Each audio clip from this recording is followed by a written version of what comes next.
بینەری عزیز تەماشەوانەی هێژە دەماوە شێواوە دناوە خیر و خۆشیدا ببۆڕێ بەرنامە کوردی نووس ڕۆژە پێشەمێ ئێوارێ دەمژمێر نێها 15 ببۆڕێ لەسەر ئەکرانا وان 65 تیڤی بزندی پێشبەرێ وەیە میوانێ وەیە بەرنامە کوردی نووس ئیرۆ مژاراوی هەلبەسوانê Nemir Mele Hüseyinê Batayî Melay Batayî ye. Bernama Kurdî Nûs da di naveroka bernama Kurdî Nûs da dîroka Kurdî heye, edebiyata Kurdî heye, çanda Kurdî heye, kevneşopiya Kurdî heye, nivîskarê Kurdan hene, helbestvanê Kurdan hene, melayê Kurdan hene, nivîskarê Kurdan hene, bi kurtasî mezine Kurdan hene. Mijara me îro jî mego helbestvanê Nemir Mele Hüseyinê Batayî ye. Mele Hüseyinê Batayî di nava gelê xwe da bi berhemê xwe yê berhema xwe yê Mewluda Kurdî, Mewluda Kurmancî navder e. Mêvanê me akademisyen, hindekar, wêjenas, filolog, kurdolog, profesör doktor Nesim Sönmez e. Mamoste tu bixêr hatî, ser çava, ser sera hatî. Nava xêrê dabî, mala we ava be hûner hebin. Mamosteyê me we îro derbarê Melay Batayî da wê agahiyê xwe ji me re pêşkeş ke û parve bike. Melay Batayî kî ye? Ji ku ye? Kengî hatiye dünyayê? Kengê bi dest perwerdeyê kiriye? Perwerdeyê ka ça berdewam kiriye? Berhemê wî çi ye? Zewîc ye ya nezewîc ye? Li kur meletî kiriye? Kengê wefat kiriye? Çawa wefat kiriye? Di edebiyata Kurdî da cihê wî çi ye? Em ê îro serî hetanê dawî di vî bernama xwe da li ser jiyan û berhemê Melayê Batayî bisekinin. Lê belê heke hûn dixwazin derbarê Melayê Batayî da herî agahî berfireh û durust hîn bibin gelî temaşemanê me hêja, bînerê me hêja. Pêşiyarek min ji we ew e ku hûn pirtûka Kurdî Nûs, pirtûka mamoste Nesim Sönmez bixwînin. Ji ber ku mamoste divî ji bo vî pirtûka xwe û di pirtûka da jî Melay Batayî jî heye. Li ser Melay Batayî gelek xebitiye, gelek lêkolîn kiriye di encama xebata xwe da jî di keda xwe da jî di wî encamê da jî gelek agahiyê bêhempe û durust û berfireh bi dest xistiye. Mamoste ji bo van xebata te, ji bo pirtûka te ez te pîroz dikim. Gelek spas. Tu dîsa jî bixêr hatî, ser çava, ser sera hatî. Di pirtûka Kurdî Nûs da bi berfireh, bi herîkbarî hatiye nivîsandinê û bi hatiye bikarînandinê. Mamoste me bi kurtasî biçekî derbarê Melayê Batayî da û pirtûka te em axifiyan. Daxweziya min ew e tu jî bi kurtasî dikarî fikr û ramanê xwe ji me re ji temaşevanê me hêja re pêşkeş bikî. Keremke mamosteyê min. Keremdar bî kekê kenan mala te ava ji bo vî girizgeha te muhîm. Bi rastî Melayê Batayî yek ji stêrkên herî muhîm ên edebiyata Kurdî ye. Yani çi li Başûr be, çi li Bakur be, çi li Rojhilat be, çi li Rojava be. Hema bêje di mala her kesî da berhema Melayê Batayî ya bi navê Mewlûd heye û pirtûxaneyê mala wan xemilandine. Îro em li ser jiyan û berhemên kesekî ewha navdar disekinin. Melayê Batayî navê wî eslî Hüseyin e. لێ ئەم دەبینن و دەهنێک چاپên مەولودê da navê weke Mela Ehmedê Bateyî hatiye nivîsîn.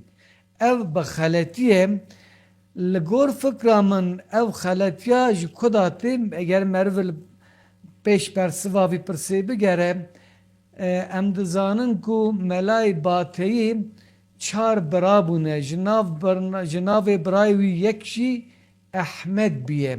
Ehmed jî her wiha weke Bateyî Mela bûye.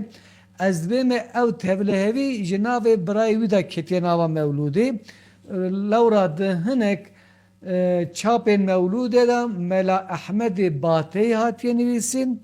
Ev xeletiyeke rastiya wî Mela Huseynê Bateyî ye. Her wiha navê bavê wî Mustefa ye. Mustefa gundiyeke normal e. Yani ji malbateke malmela nîne. Bavê wî zêdetir bi karê cotkariyê û xwedîkirina heywanan re heyata xwe borandiye û aboriya xwe qezenç kiriye. Di derbarê gelo Melayê Bateyî kengê hatiye dünyayê, di kîjan dîrokê de hatiye dünyayê, bi rastî di nava lêkolîneran da hevdengiyek tunîne. Yani fikr û ramanên cuda cuda hene. Ji ber ku bernama me dema wî geleke kurt e, ez naxwazim van têkem nava van gote gotin lê hema kurtasî belê bêjî. lê hema di encamê da gelekî lêkolîner û akademisyen ew fikra ku li ser hevdengiyek kirine ez dixwazim wî bi temaşegerên me re parve bikim. Em dikarin bibêjin Melayê Bateyî teqez piştî Ehmedê Xanî hatiye dünyayê û jiyaye. Em delîla me çi ye?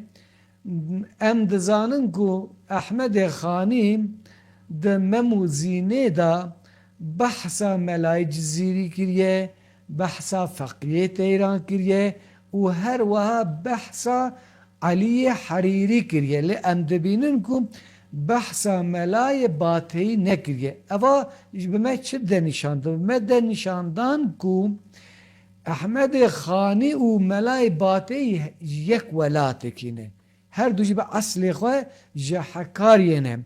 Eger serdema Xanî da an jî beriya Xanî Melayê Bateyî jiya ba teqez xebera Xanî jê çêdibû bi ihtimaleke mezin jî di mem û zînê de navê wî jî rêz dikir. Em dizanin ku Ehmedê Xanî di sala 1770 da çûye ber rehma Xwedê. Wê demê tê xuya kirin ku Melayê Bateyî piştî sala 1770 hatiye dünyayê. Li gor hinek nêrînan di sala 1608 da an jî 1609 da Melayê Bateyî hatiye dünyayê. Ew dîsan mînakeke din Mela Mensurê Girgaşî heye. Ji devera Behdînan e alemeke bi nav û deng e. Wî û Melayê Bateyî bi hev re müşaere gotine. Yani dan ber hevdan çêkirine. Em bibêjin malikek Mela Mensurê Girgaşî gotiye, malikekî din jî Melayê Bateyî gotiye. Her wiha helbest dewam kiriye. Dîroka vê helbestê diyare kengî hatiye gotin. Em jî wî jî dibêjin Melayê Bateyî di nîveka duyema sed sala hevdan da hatiye dünyayê teqrîben ew jî 1608 an jî 1609 Bateyî Batê navê gundê Mela Huseynê. Batê bi navê wî îro piştî Cumhuriyetê lê hatiye kirin Güzel Kaya. Navê lê kirine Güzel Kaya. Güzel Kaya yani gundê Batê girêdayî bi navçeya Êlkeva ye ku îro jî Êlkera dibêjine Beytüşşebab. Wê demê Beytüşşebab girêdayî bi Hekariyê vabû lê em dizanin îro navçeyek ji navçeyên Şirnexê ye. Yani em dikarin bêjin Mela Huseynê Bateyî د سال 1608 انجا 8 نهاندا لگند باته لنافچه بیت شباب حکاریا و وقتی هاتیه دنیاییم. بله مامۆستا. ایجار ام لەسەر پەروەردا وکە مامۆستا بکورتاسی باشه. li kur dest pê kiriye, çawa berdewam kiriye, paşê jî em hîdî jiyana wika bêj. Kerem mamoste. Kerem Darbi. Melay bateyim yani de derbarê jiyana wî da mixabin agahiyên nivîskî pir kêmin berdestê me. Lê agahiyên şifahî yani agahiyên devkî gelek hene em bi kurtasî wan bi temaşegerên xwe re parve bikin.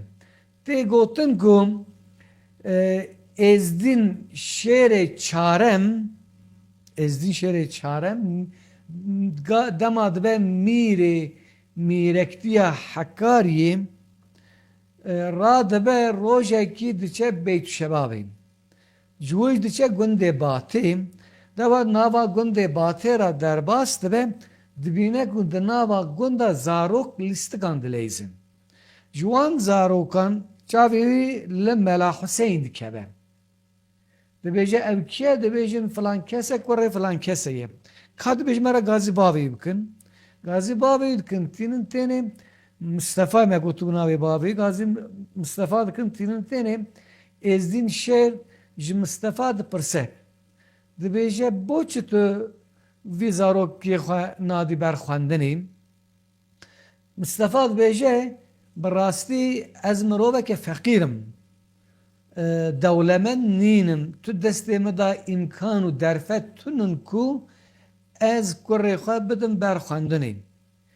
Ezdin şêr wê wextê jê ra dibêje Mustafa eger tu destûrê bidî, tu îznê bidî, ez dixwazim vî kurê te bibim herim bidim ber xwendinê her wa hetanî dawiya xwendina wî mesrefa wî çi be li ser min ez ê bidim.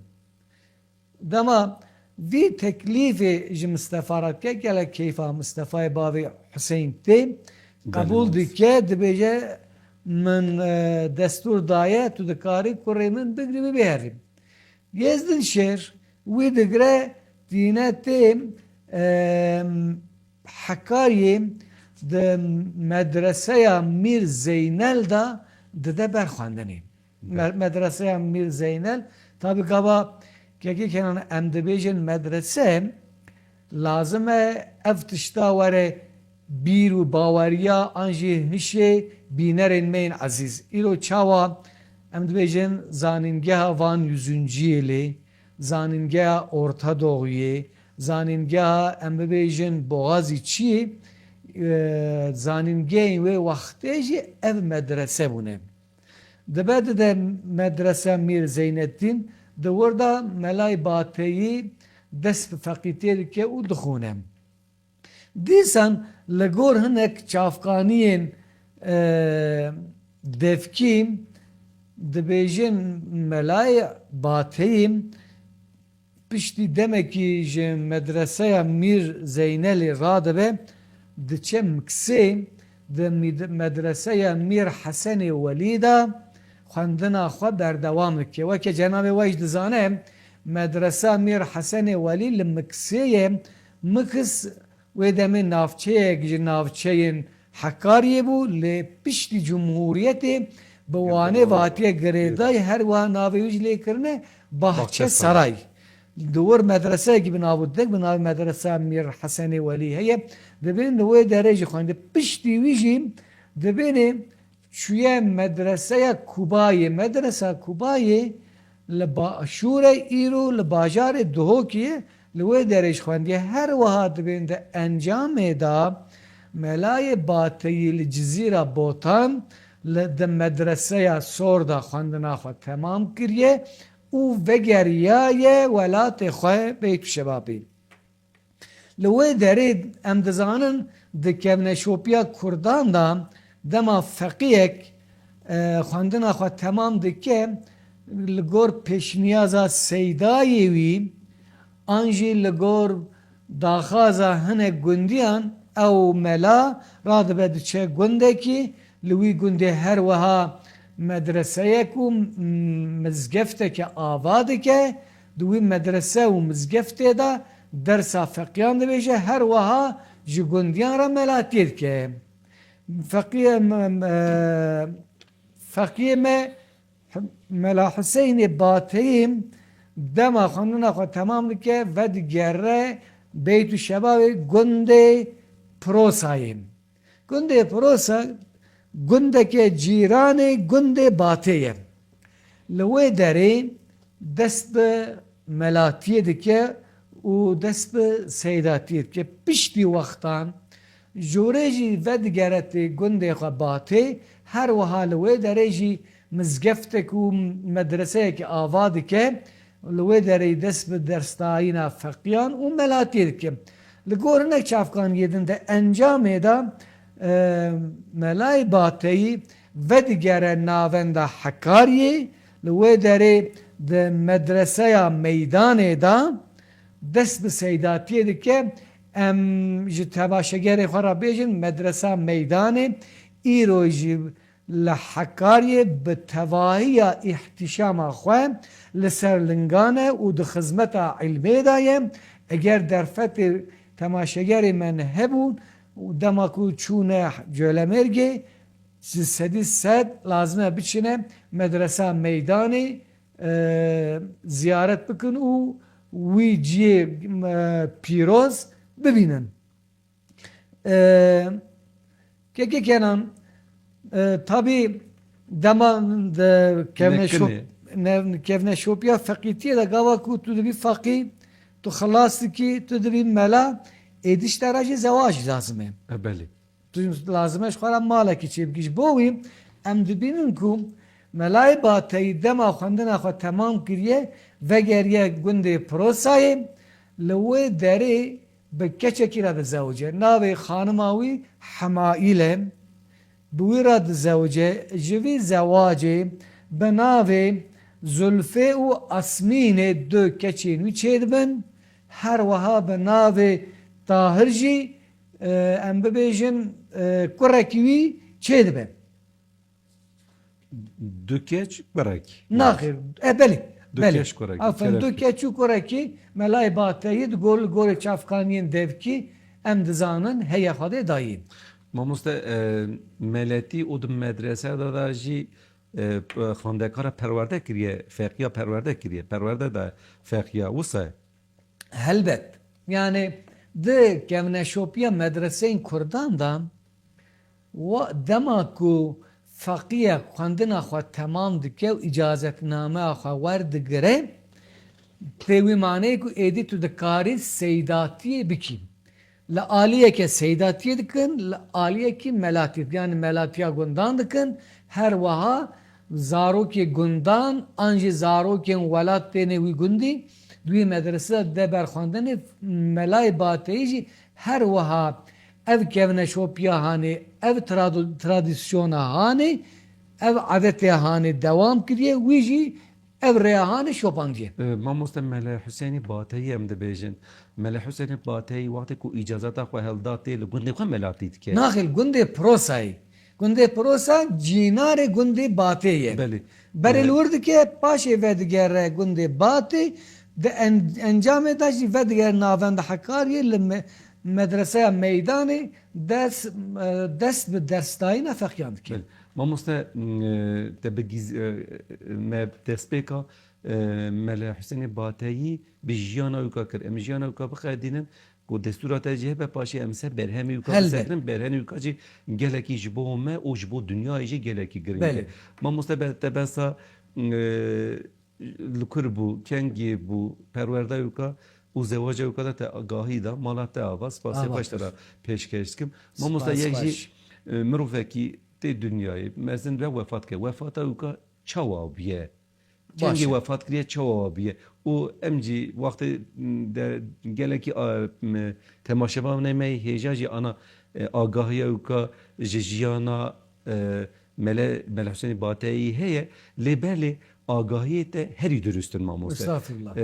Ji ber ku gelekî çavkaniya ku meriv dehra jî hev cuda cuda ne ku lêkolîna te li ser melay batayê gelek heye em bi fikr û agahî te teqes emînin. Mala wa Ji bo ne merebin. kerem Hatta kema gemase mosteyna. cenab-ı vanete. Kerem ke Li gor dîsan çavkaniyên devkî keke Kenan Mela Hüseyin Bateyî di sala 1760 da çiye ber rahma Xwedê wefat kiriye li gundê xwe gundê Batê wefat kiriye li wê derê hatiye defin kirin gora wî îro jî li wir e her wiha kesên ku navên Melayê Bateyî bîstine dema rêya wan bi êlkê yani Beytüşebabê dikeve teqez imkanê wan hebin diçine gora Melayê Bateyî jî ziyaret dikin wî jî dibînin yani weke encam em dikarin bibêjin Melayê Bateyî li gundê Batê hatiye dünyayê her wiha li gundê Batê jî wefat kiriye. Mamoste دوی حرامê da دوی devdore gundê Bateyî da kaniya Melayê Bateyî, mizgefta Melayê Bateyî û her yani gelek tişt wî navê dayîne serê. Di çavkaniya da tê gotinê dibêje li Meksê hatiye welatê xwe zivistan biye di zivistanê da baw û berger çêbiye ketiyên şikeftekî di şikeftekî da jî wextê bi helbestekî nivîsiye wisa wefat kiye. Ji bo newka jî daxwaziyam ew bû jî ji bo newka me wefata weka ser ersekirmê. Hinekî çavkaniya da tiştekî wiha derbas be.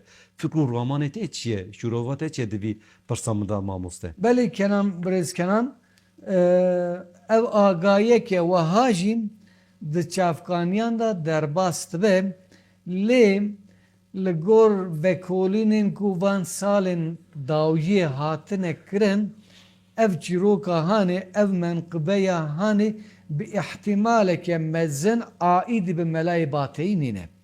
Ji bo wî min nexwest ez vî çîrokê bi bînerê me re parve bikin dîsa jî mala te ava ve tahanî bîra me ji temaşegeran ra got bira ew jî bi vî awayê bizanin li gor fikra min baştir e. Mamoste gotinek me jî ha hebû yani pirsan me jî wiha bû Mela Hüseyin Bateyî peynasa wika di edebiyata Kurdî da helbestvanê nemir e. Wisa tê gotinê helbestvanê nemir e. Tê gotin hinek çavkatiyan tê goya ez tê got min jî agahiya min jî pê heye dibêje wextê ku wefat kiriye dema wefata xwe da jî helbestekî nivîsiye wisa wefat kiriye. Ez ji bo newka ji bo newka li sevî sekinî wî boyarê jî min gobra bînerê me jî bizan be. Mamoste mala te ava. Mamoste di edebê di herema Kurda di dîroka Kurda da em bihêrin di edebiyata Kurda da em bihêrin alimê Kurdan Belê ez te guhdarî bikim. alimê Kurdan hemû ehlê tarîqatê ye. Melayê Bateyî jî mamoste peywira kîjan tarîqatê bûye? Tarîqat jî di herema me da tiştekî ew ke yani belbelav e. Hüseyin mamoste. Birêz Kenan rast e. Di nava Kurdan da tarîqat rêyeke berbelav e. Gelek alimên Kurdan intisabî tarîqetan kirine bûne peyrevên wan mesela beşên derbasbûyîn da got me got Ehmedê Xanî yek ji peyrewên tarîqeta Neqşebendiyan e û her wiha alimên me yên dinê jî gelekê wan bûne xwedan tarîqet. Lê em dema li çavkaniyan mêze dikin li çavkaniyên edebiyata Kurdî mêze dikin an jî ê dev dorê mêze dikin bi rastî di derbarê tarîqeta Melayê Bateyî de em rastî tu agahiyan nayîn em nedikarin bibêjin ehlê tarîqetê ye em ne jî dikarin bibêjin ehlê tarîqetê nîne lewra li ber destê me bi rastî hetanî vê gavê jî agahiyeke teqez çê nebûye. Mamoste mala te ava dema ku meriv مرۆڤێکی نویسکارێکی ناودەر هەلبەستوانێکی ناودەرێ کوردان کۆمەرو دەبێژە تشتێکی وهاش دێ حەشمێر مەر دەبێژە کیژان تاریقاتەیە وسەوی فکرجی تێ ماڵە حەشمێر مامۆستە ئەم دەرباسێ بەرهەمێ مەلای حوسێنی باتەیی بن بەرهەمێ مەلای حوسێنی باتەیی چییە کیژانە بناوی و کاتتکاری bi sereke ji me re bêjî paşê em hûrgulî ser bisekinin Başê. û îznatê jî hebe mamoste Estağfirullah. kerem ke mamoste Keremdar bikeke Kenan berhemên melay bateyê ku îro em dizanin li ber destê me hene yekem berhema wî mewlûda nebiyê a duyem bi navê Hemaîlê berhemekî wî bi Erebî heye û piştî wî jî bi qasî sî helbestên wî îro li ber destên me hene lêkekê Kenan berî ku em dest bi naveroka berhemê wî bikin menqibeyeke derbarê melay bateyê de hatiye gotin ez bawer dikim ev menqibe ew ê bala bînerên me bikişîne ji bo wî ez dixwazim wî bi temaşegerên me re parve bikin bi destûra we kerem ke mamoste melay bateyê dema ku tê li gundê batê dest bi melatiyê dike hêdî navê wî di nava welat da berbelav dibe dibêjin melayekî bi navê Mela Hüseynê Bateyî heye û gelek însaneke alim e geleke însaneke zîrek e ji Silopyayê navçeya Silopyayê feqîyek radibe dibêje ez dixwazim herin ziyareta melayê Bateyî bikim radibe ji Silopyayê dikeve rê tê gundê Batê tê gundê Batê ê ku çûne gundê Batê keke Kenan ew dizanin dugnav gundê Batê da avek de hereket diçe dibên melayê Bateyî di wê demê de li ber avê bûye rûniştiye bo bîn vedanê di wê esnayê de feqî Silopî tê ber avê lê ji ber ku ew qasa ji avê ditirse nebêre bide avê û derbasî yalî be biçe cem melayê Bateyî Virda wê da diçe tê dibên melayê Bateyî tê digêje û fêm dike ku ev feqiyanê ev camêrê hanê nebêre ji avê derbas bibe biryar dide dibe ez ê bidime avê ez ê biçime yalî ez vî camerî bidime pişta xwe derbasî yalî bikim radibe dide avê diçe yalî ji feqî re dibêje boçi tu nayê dibêje wallahî ez dixwazime weremê ziyareta melayê Bateyî lê ez tirsim bidime avê ez ê bixeniqim ji bo wî ez nikarim weremê dibê melayê Bateyî ezim û ka kerem ki ez ê bidime pişta xwe ez ê derbasî wê avê bikim tabii yani insanê alim insanê zana 24 saata jî mirovan perwerde dikin feqî li pişta diçe pişta melayê Bateyî melayê Bateyî wî dide pişta xwe dide avê gava tê navenda avê melayê Bateyî bi zanistî feqî digre noqî nava avê dike noqî nava avê dike feqî geleke hêrs dibe û li ser melayê Bateyî vî malikê dibêje di nava avê de ez yanê bi we û bi temaşegerên me re parve bikim dibêje madem hey pîsê gurî nebit taqet û birî da bo çi min hilgirî gava sad bêje tabî melayê Bateyî melayê alim e zana ye dibenê vî gotinê de dimîne ew jî ber siva xwe de û wiha dibêje tu li wêrê wekî kerekî pê min tehisî li berekî her êk bo we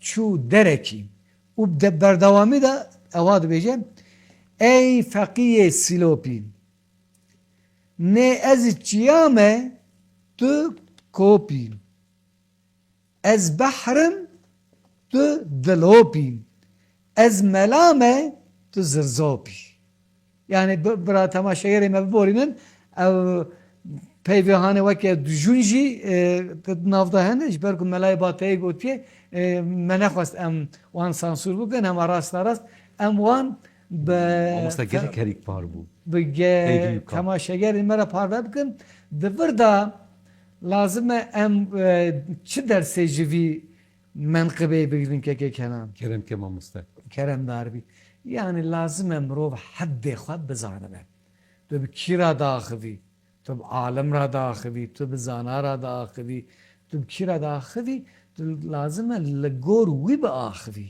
tu ji heddê xwe der nekevî cê em Erzurumî dibêjin lazim e tu ji çîzê der nekevî tu gava çîzê der bikevî alim jî wiha bersiva te dide dibe wê demê feqîyê Silopî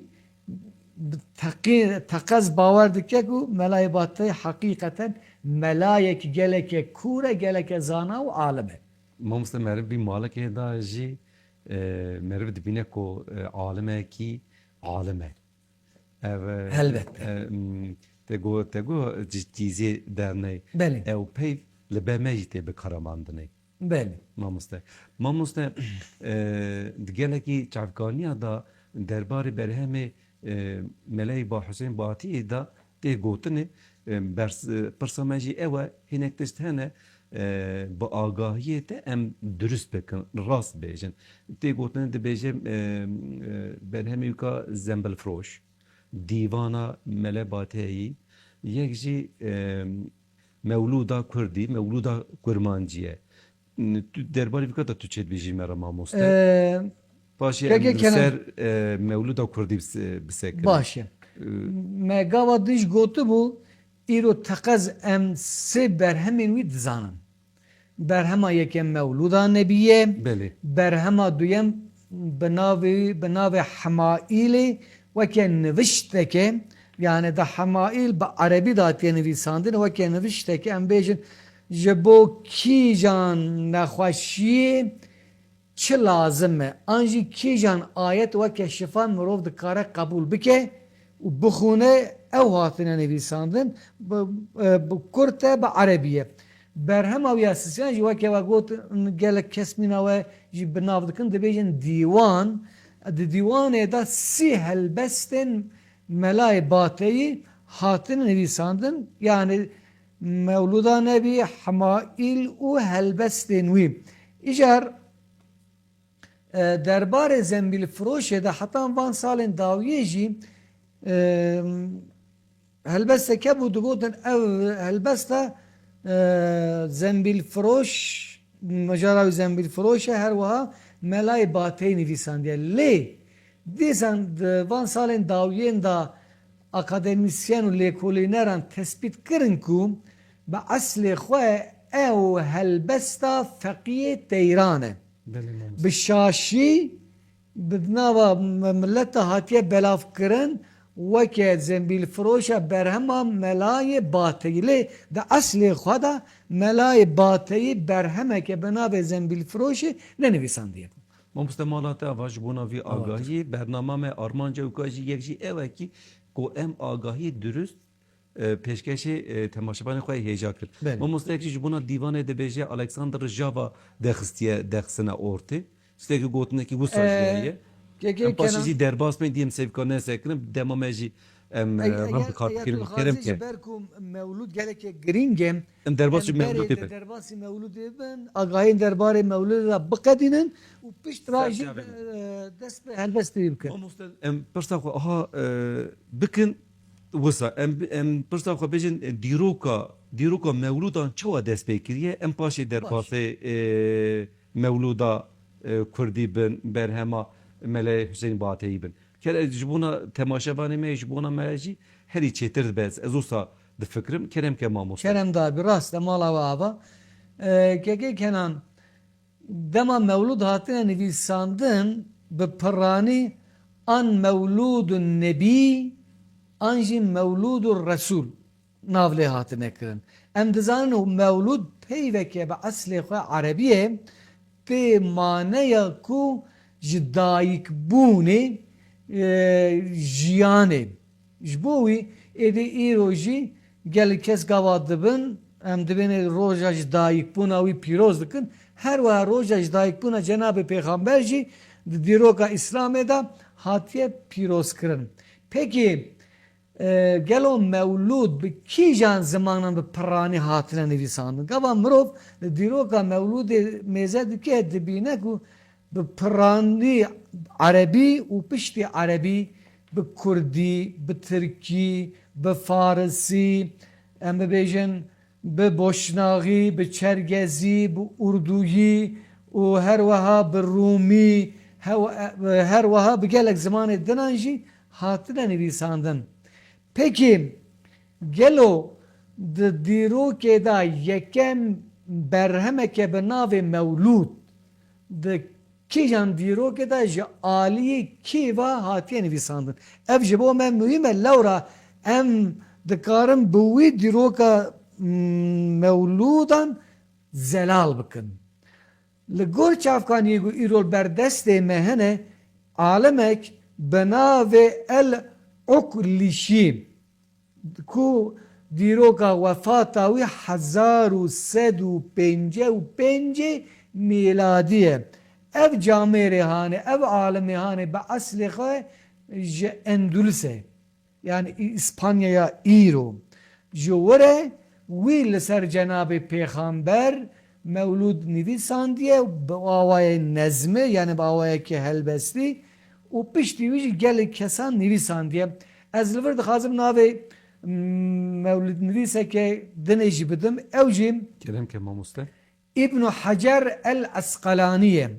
İbn Hacer el Asqalani di sala 1449 da vefat kiriye. Yani 1449 miladi da vefat kiriye. Boçe ez navê vî alemî didim.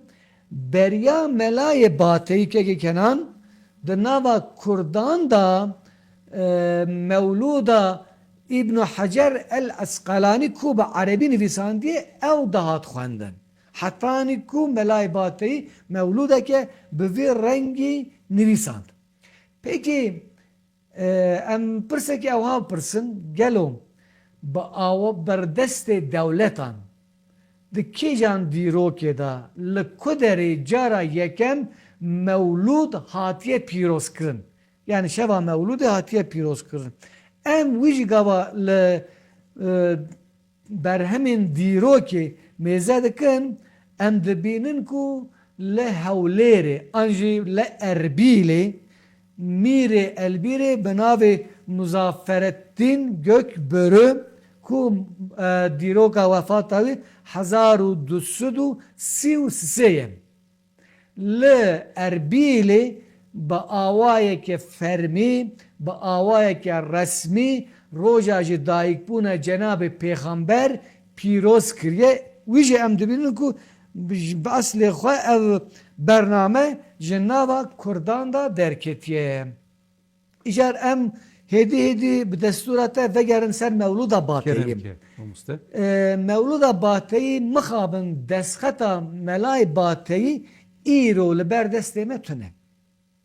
Piştra hinek peyrevên wî dilhezên wî zanayên wan serdeman rabûne geryane em bêjin mevlûd nivîsandine.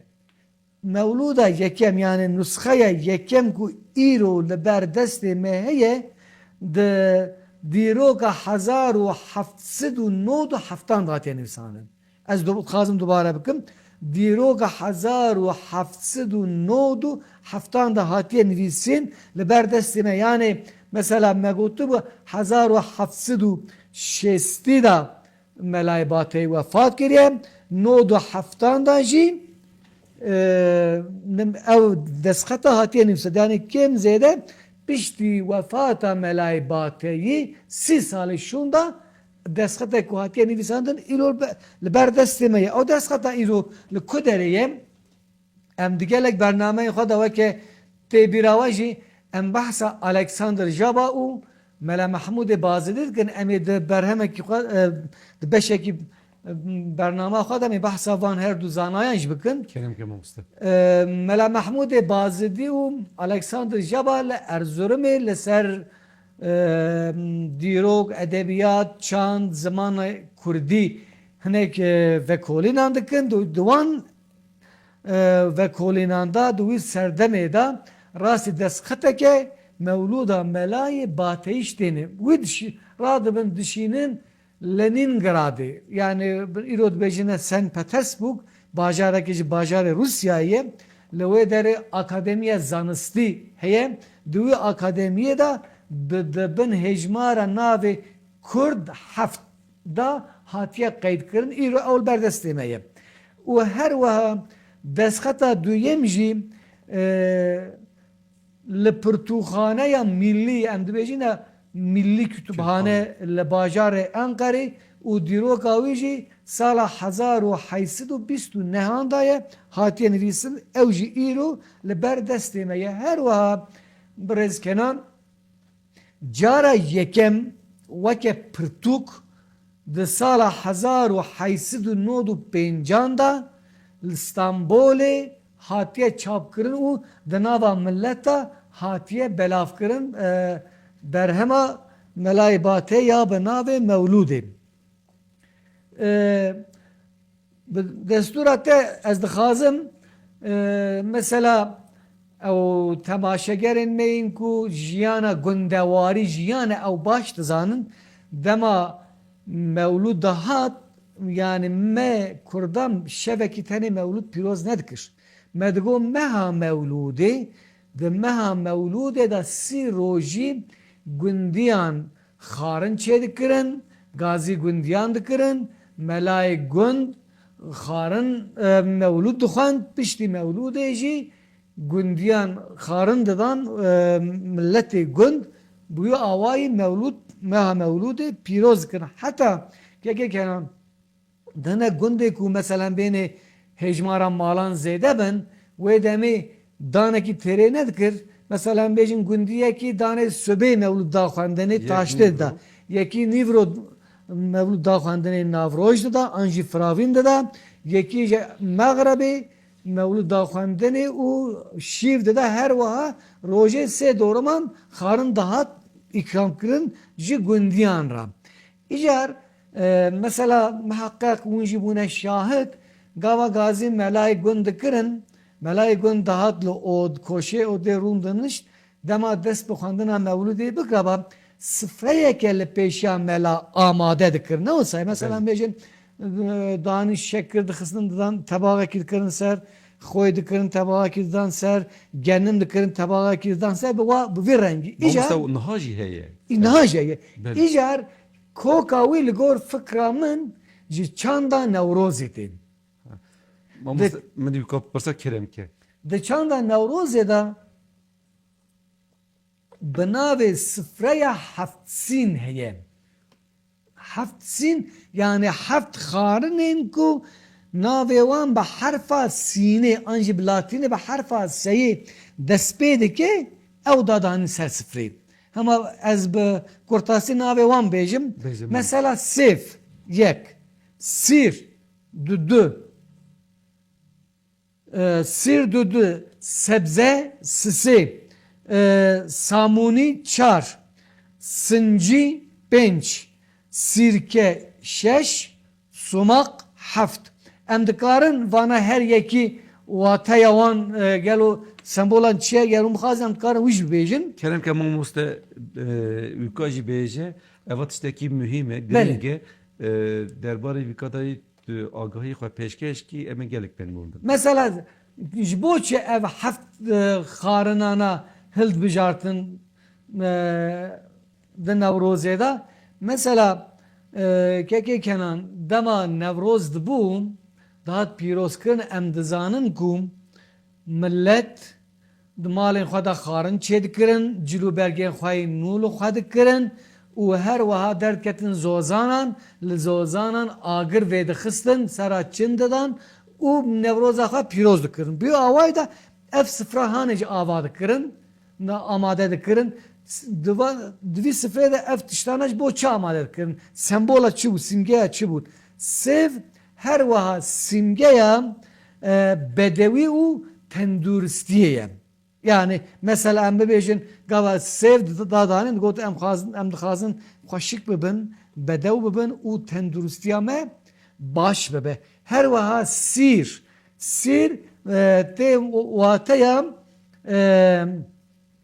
حد خزانین نگابدن بحثا منقبه ملای باتی کریه مگو لازم برو حد خواه بزانه بی سیر جی تی معنی کو تو حد خواه بزانه بی yani çanda kurdan da vake simgeye ki bivi vahtay hatiye em bejin şirovekirin anji em bejin xwe parastin ji bela û ji afat û ji tofanan yani sîrê gava datînin ser sifrê arman de keke kenan baş de birat ez bawer dikim piştî xwendina mewlûdê ew xwarinana li millet belav dikirin Gaval millet belav dikirin çi maneyê bû ew weke teberruk bû digotin ew şifaye ki bu van şifayan digire ji bo wî mesela ev watayana lê barkin her wa sebze çiye sebze ew filîzên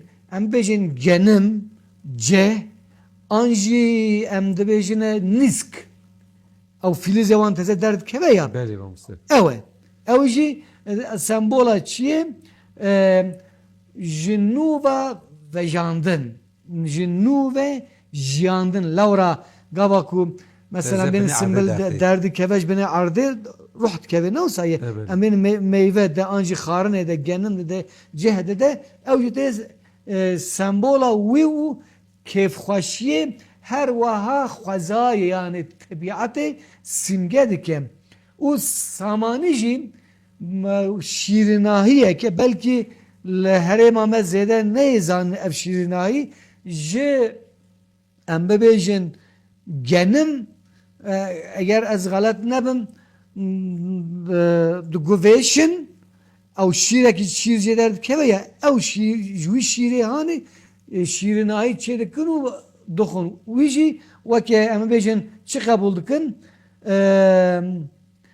bê wateya em bêjin bereketê yani bereketa rizqê mirovan û zêdetirbûna hêz û quweta mirovan her wiha sincî mesela em Tirkî caret bêjin ya îde derê biharan gelek heta tê firotarê de li çarşû sûkan jî ew jî tê sembola aşkê sembola evînê her wiha tê weke sembola tendurustî hatiye binavkirin yek yaşam em bêjin sirke jî sembola aramiye ye sembola an jî simgeya sebrê ye a dawiye jî sumak em gelek bikartîr mesela têne bi ser pîvazan da em dikirin xarnê dinan da jî didine çêkirin ew jî em bibêjin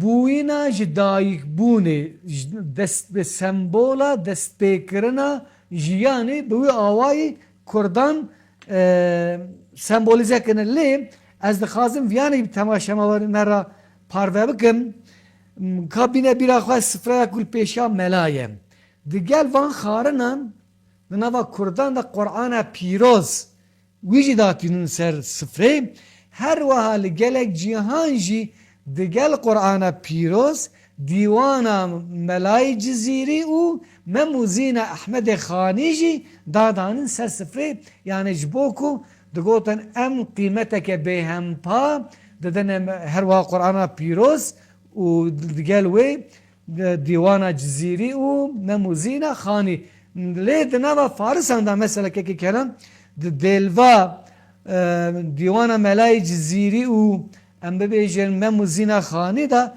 ew şehnameya Firdewsî û dîwana Hafizê Şîrazî datînin bi vî awayî piştî mewlûdê dînin têne wan xarinan ew kesek ku mewlûdê guhdarî dikin belav dikin tam dikin yani ne ku têxarin e weke em ê tamkirinê mîna teberrûke li ewan belav dikin îjar Tikiliya ûka mewlûdê jî ev e belê mamoste dema me jî hindik maye pirsek min jî wiha ji te re he mamoste mewlûd yani her pirtûk berhem beş e beşî mewlûdê çi ye tu ji temaşevan re me hêjaretkarî bika şîr geleke baş mevlud bi tevahi ji hücde beşan pekti. Beşa yekem da münacaat e. Yani münacaat çiye? Besindayina Xwedê. Mesela dibêje hemdê bê hed bo Xwedayê alemin ew Xwedayê daye me dînê mubîn. Ewa devam dikiye. Yani ew Xwedayekî wisa ye ewa dînê mubîn daye me. Mirasa Kur'an-ı Kerim daye me. Cenab-ı Peygamber me re weke peygamber şandiye falan û bêvan. Bi vê awayê devam dike dibeşa münacaatê de. Dibeşa duyem da jî pesnê Cenab-ı Peygamber tê dayîn. Yani Peygamber mirovekî çawaya peygamberekî çawaya pesnê wê tê dayîn. Beşna sêyam jî xêra xwendina mewlûda nebî dibêje. Her kesê guhdarî mewlûda nebî dergehê mizgînî yan dêlê vebî diye devam dike ya. Ew dor jî behsa xêra xwendina mewlûdê dike. Her wiha di beşa çaran da jî behsa afirandina nûra Muhammediye. Yani em dizanin ki li gor bawariya İslamê bi taybetî jî li gor zanistên tesewufê Xwedê Teala beriya afirandina kainatê Hazreti Peygamber ruhê wî afirand pişt wî ra kainat afirand ji bo wî ew dike em bibêjin behsa wî dike. Behsa afirandina nûra Peygamber dike. Her wiha beşa pêncan da behsa afirandina bavê mirovatiyê Cenab-ı Hazreti Adem dike. Ew çawa hatiye afirand behsa wî dike. Behsa şeşan da jî behsa intikala nûra Peygamber dike. Çawa nûra Peygamber derbas biye Hazreti Adem her wiha mirovê dinan behsa wî dike û di beşa heftan da jî behsa ji dayîkbûna bavê Cenab-ı Peygamber ku navê wî Abdullah e behsa ji dayîkbûna wî û Yahudiyan cihûyan di wê demê de çi işkence kirine behsa wî tê kirin û her wiha em bibêjin Amina dayîka Cenab-ı Peygamber û şahidiya van tiştan kiriye behsa wan dike û di beşa nehan da jî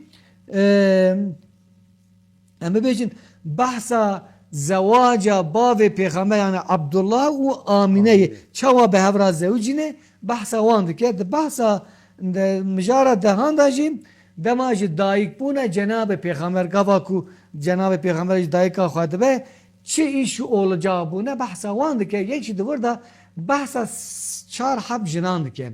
Ji wan jinan ya yekem Hazreti Hewa ya duyem Hazreti Asiye ya seyem Hazreti Sara û her wiha ya çaren Hazreti Meryem'e yani li gor wî vana her çar dayîkên me li gor rêzê çûne bûna alîkarê Amine diya dayîka Cenab-ı Peygamber di esnayê walidandinê da behsa van tiştan ki her wiha beşa donzan da jî em zanin beşa merheba ye. Em gava tê xwandinê gundî radibin serpêyan destê xwe girêdin melaj dixwîne ew behsa wî ye. Beşa sêzan jî behsa mucizeyan dike. Her wiha ji ber ku wexta me belkî kêm bî ez bi kurtasî dibêjim. Beşa çaran da jî şeva ji dayîkbûna Cenab-ı Peygamber û kalikê wî Abdülmuttalib ew bûyerê ku dîtine behsa wan dike. Em zanin ku dema Cenab-ı Peygamber tê dünyayê li dünyayê li Mekka Mükerreme li İranê gelek bûyer diqewin behsa wan bûyeran dike. Her weka di beşa ponzan da jî behsa daşîra Cenab-ı Peygamber Halimat Saadiyan em dizanin heye. Yani em dizanin di nava Ereban me kevne şopiyekî wiha hebû dema zarokên Ereban dibûn ji bo ku Erebiyeke baş hîn bibin ji Erebên bedewî jin dihatin ew zarok dibirin qederê çend mehan û an jî salek du salan xwedî dikirin ew baş fêrî zimanê Erebî û kevne şopiya Erebî dibûn paşê danî teslîm dayîka wan her wiha di beşa em bibêjin ponzdan da jî behsa Halimat Saadiyan ke û çawa hatiye Cenab-ı Peygamber girtiye biriye çûye. Di beşa şonzdan da jî behsa qebîleya داشیرا جناب پیغمبر قبیله سعدیان که قبیله کی چاوابیه بحث اوید که بشا حفظان داجیم دما حلیمه سعدیان پشتی کو دمیجینه به دور و درج مهان دینت مکه مکرمه تسلیم البته جناب پیغمبر دیگه بحث اوید که هر وها ده بحث حجدان دانجی ده بشا حجدان دانجی بحث خاتمه اید که او به قیده اما بیشن ته گوهراندن ام بلکی درباره مورد نکارن او قصاب بیشن از خازم درباره هلبستی ویدا جمع بکرتاسی چند گوتنان بیشم جبونا وان آگاهی ته برفره خودش ته راضی به مالات آوا دما مرد مولود گهداریت که مرد مولود ترنا ben مرد هر دم جارک جی دیساجی مرد مولود حس که گهداری که ما مستدما ماجی هندک مایه پرسک مجی هیه ازو پرسک واجی بیجم برای ویدانه بینه ما مست جی مولودا باتایی د ادبیات کردی دا چیه؟ برای کاج مرا شیرو ورد پرسکی یوشنداجی برنامه مجی ایدیوی بقیده باشه یه به تماشامان خواهی هیجرا خاطری خواهی باشه کرم که ما مست که کنن جی مولودا ملای باتایی د دیروکا ادبیات کردی دا جیه که به هم پادگره ام وکی خال بخالت کارن اوها ریز بکن یکم مولودکو به زمان کردی هاتیه نویسین ام دزانن کو دما کو ام مولود هات نویسانن ادی چل باشور به چل باکور به چل روجلات به چل روج آوا به د ناوا مال گله کردان ام مولود هان هاتیه خواندن یادویم مولود د ناوبرم کردن آریستوکرات او د ناوا گلدا وکه پریکی yani vazifeye preyeki ditiye zana u millet cihandine hevudun ev tişteke mühime her va zamanı yuka sıvı kelle değil mi? Beli.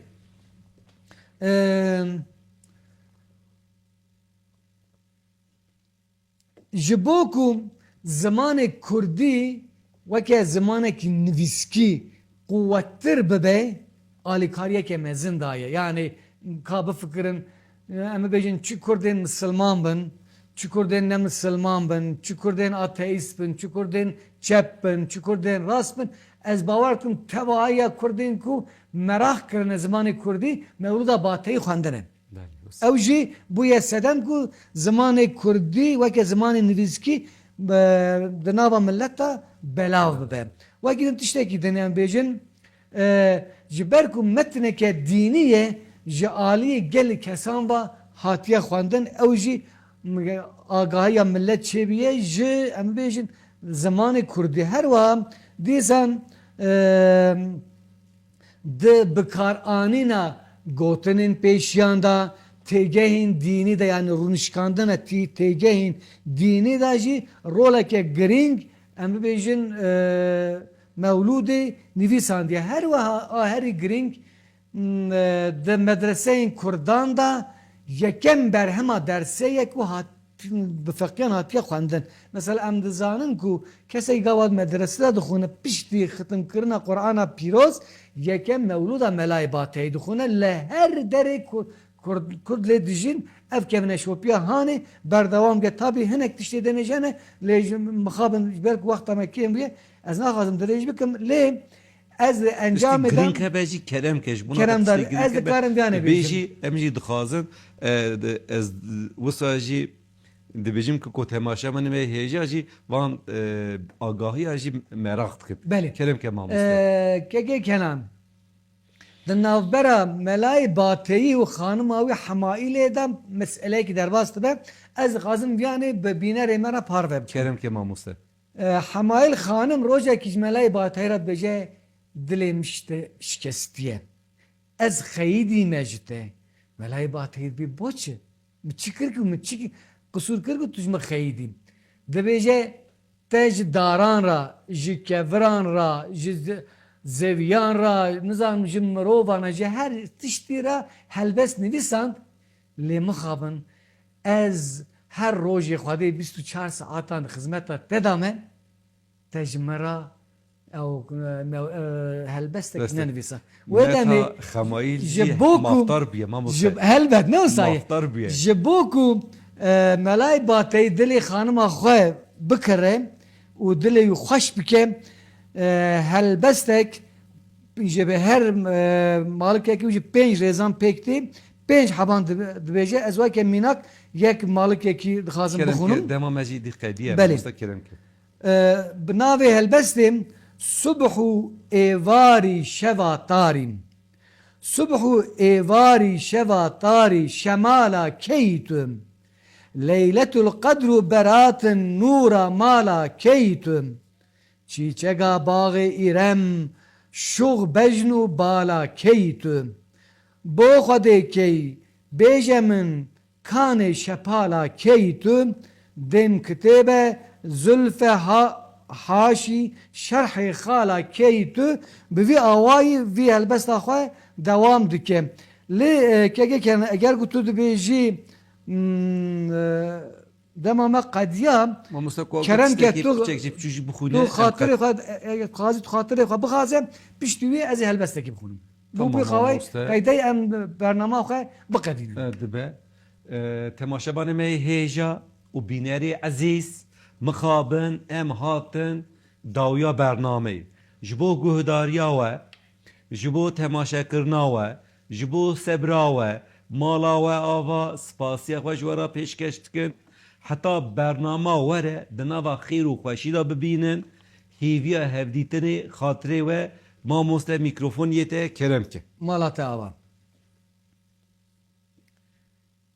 يا إلهي از غريبم دائما هر دل كبيبم بحبيب بتبيبم مام دناو قوم خريب متوی باب او برامه صوتی شمع و چرامه کشتی دست دل برامه مام دناو قومی خرید